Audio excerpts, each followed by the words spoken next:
Chapter 19. The Revolt in the Mines. No, no, Austin screamed. We found him at the valve which emptied the reserve of water into the slave dungeon more than 200 feet below. He now wore the habiliments of a whip slave, a reward for his treachery. He threw down the whip and tried to run, scurrying like an Urt. But everywhere he turned, the chain of haggard, violent men confined him. And as the chain closed, Ost fell quivering, crying to his knees. "Do not harm him," I said. But the bull-like crown of Tharna's hands was upon the neck of the conspirator. "This is a matter for the men of Tharna," said he. Those blue eyes like steel looked about the unyielding faces of the chained slaves. And the eyes of Ost, too, those of a terrified Urt, looked from face to face, pleading, but Ost found no pity in those eyes that looked upon him as though he might have been composed of stone. "Is Ost of the chain?" asked Kron. "No," cried dozens of voices. "He is not of the chain." "Yes," cried Ost. "I am of the chain. I am of the chain." He peered like a rodent into the faces of his captors. "Please, take me with you. Free me." "It is sedition to speak thus," said one of the men. Ost trembled. "Tie him. Leave him here," I said. "Yes," begged Ost hysterically, groveling at the feet of Kron. "Do that, my masters." Andreas of Tor spoke up. "Do as Tarl of Koribus asks. Do not stain your chains with the blood of this serpent."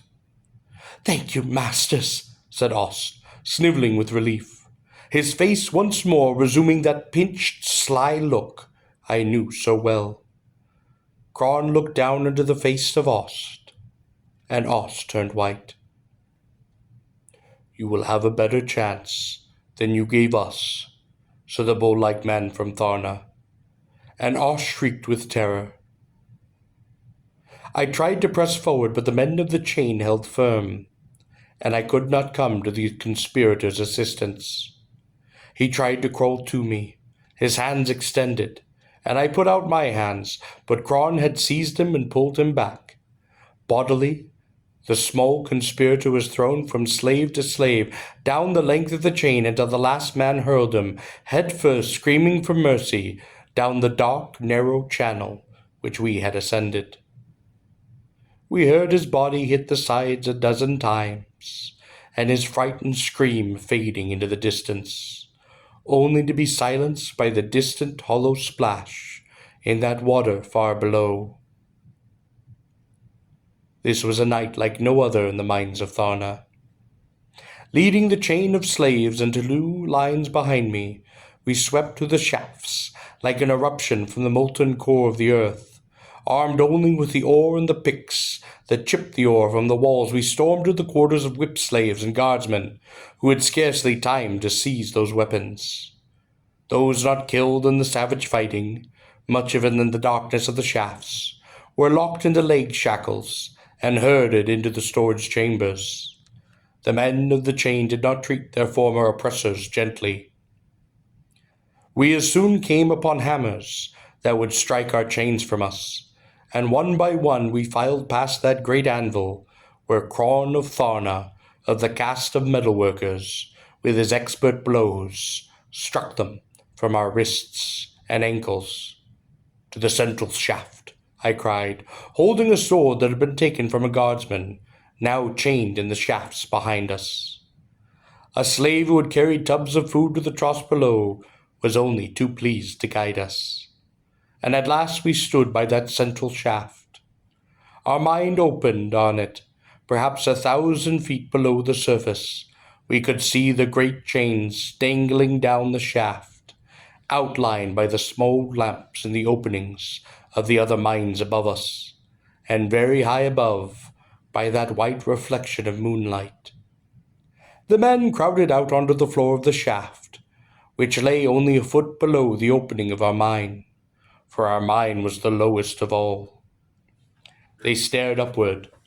The men had boasted that we would drink Calda 3 times in the mines of Tharna, and he wept as he gazed upward and caught sight of one of the 3 hurtling moons of Gor.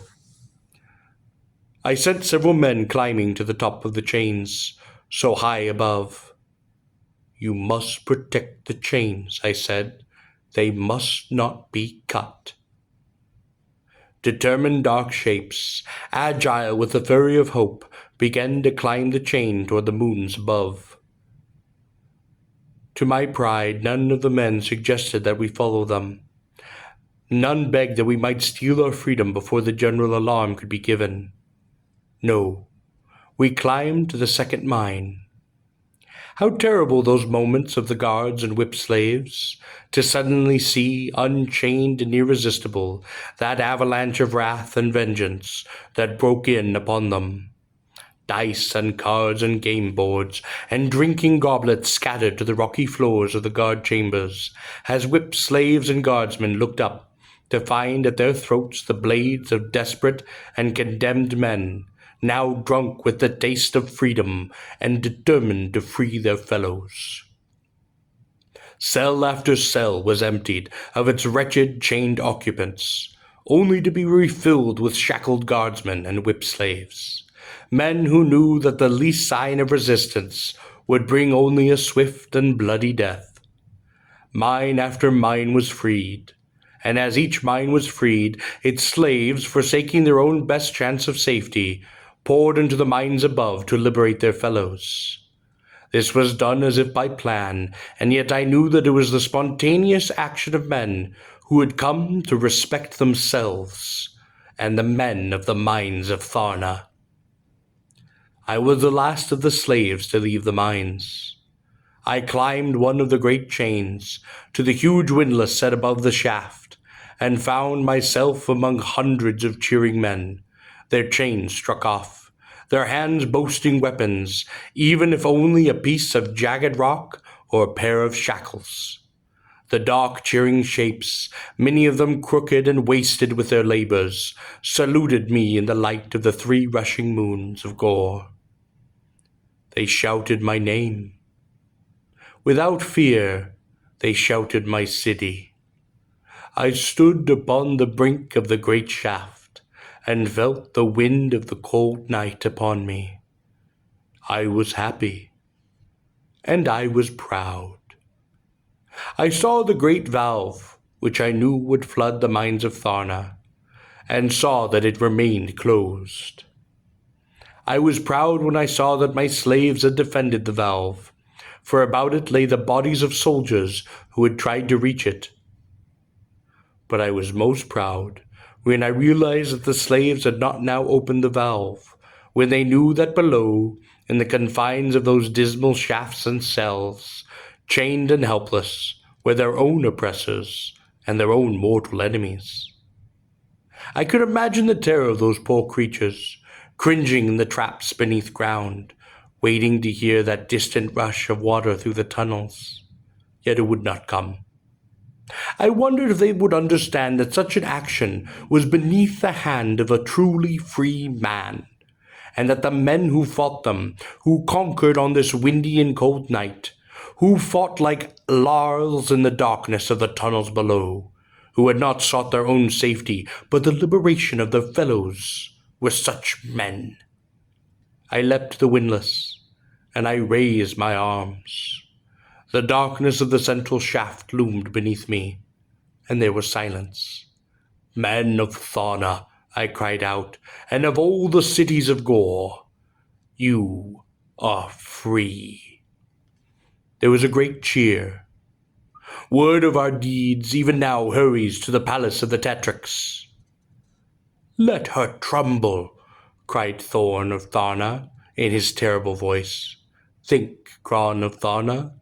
Soon Tardsmen will fly from the walls of Tharna, and the infantry will move against us. There was a mutter of apprehension from the masses of the freed slaves. Speak, Tarl of Korabah, spoke another, using the name of my city as easily as he might have said the name of any other. We do not have the weapons, or the training, or the beasts we would need to stand against the soldiers of Tharna. We would be destroyed, trembled like earths underfoot. Therefore, we must scatter to the forests and the mountains. We must take cover where we can. We must live off the land. We will soon be sought by all the soldiers and guardsmen Tharna can set upon our trail. We will be pursued and ridden down by their lancers who ride the high Thalarians. We will be hunted and slain from the air by the bolts of their tarnsmen. But we will die free, cried Andreas of Tor, and his cry was echoed by hundreds of others. And so must others, I cried. Hide by day, move by night, elude your pursuers, but we must carry our freedom to others. Are you asking us to become warriors? Cried a voice. Yes, I cried. Such words had never before been spoken on Gor.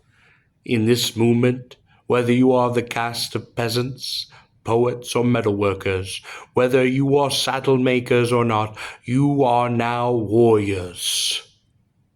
We shall, said Cron of Tharna, his fist holding that great hammer with which he had struck off our shackles. Is this the will of the priest kings? Asked a voice.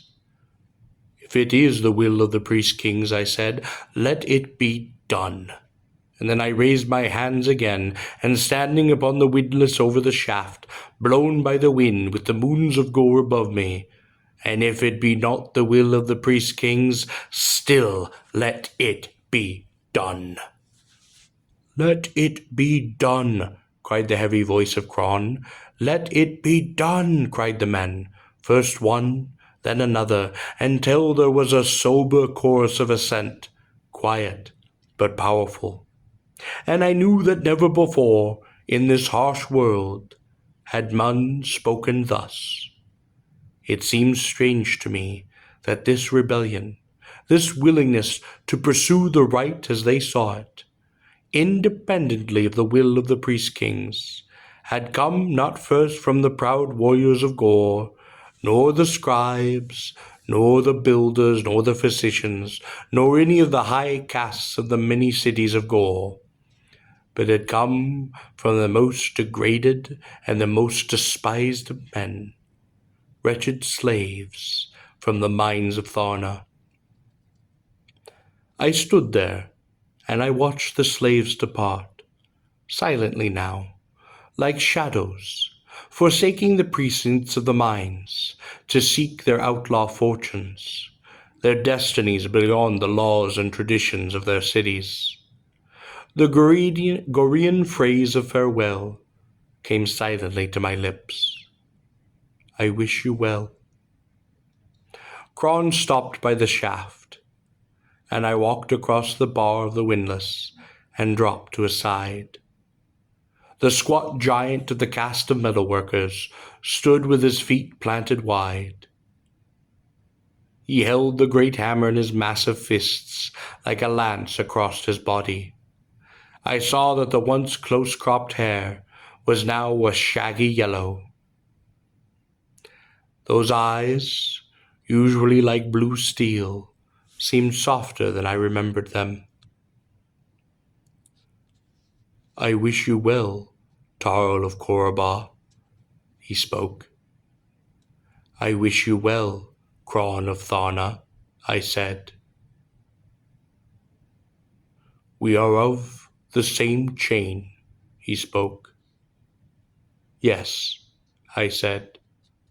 Then he turned away, abruptly I thought, and moved rapidly into the shadows.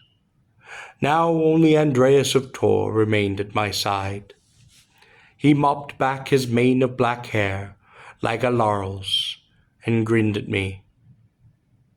Well, I have tried the mines of Tharna. Now I think I shall try the great farms. Good luck, I said. I fervently hoped that he would find that auburn-haired girl and the Kamisk, that gentle Lena of Tharna. And where are you off to? Asked Andreas lightly. I have business with the priest kings, I said. Ah. And Andreas was silent. We faced one another under the 3 moons. He seemed sad, one of the few times I had seen him so. "I'm coming with you," he said. I smiled. Andreas knew as well as I that men did not return from the Sadar Mountains. "No," I said.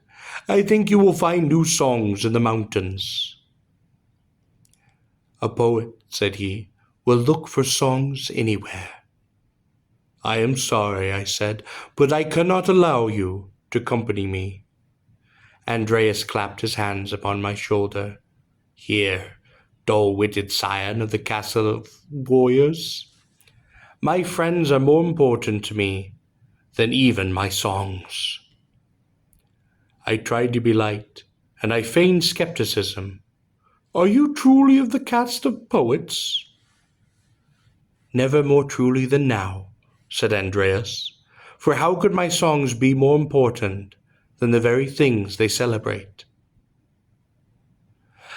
I marveled that he had said this, for I knew that the young Andreas of Tor might have given his arm or years of his life for what might have been a true song, one worthy of what he had seen and felt and cared for you. "Lena needs you," I said. "Seek her out." Andreas of the cast of poets stood in torment before me, agony playing in his eyes. "I wish you well," I said, "poet." He nodded. "I wish you well," he said, "warrior." Perhaps both of us had wondered what friendship should exist between members of such different castes. But perhaps both of us knew, though he did not say so, that in the hearts of men, arms and songs are never that far distant. Andreas had turned to go, but he hesitated, and faced me once more. "The priest kings," he said, "will be expecting you." "Of course," I said.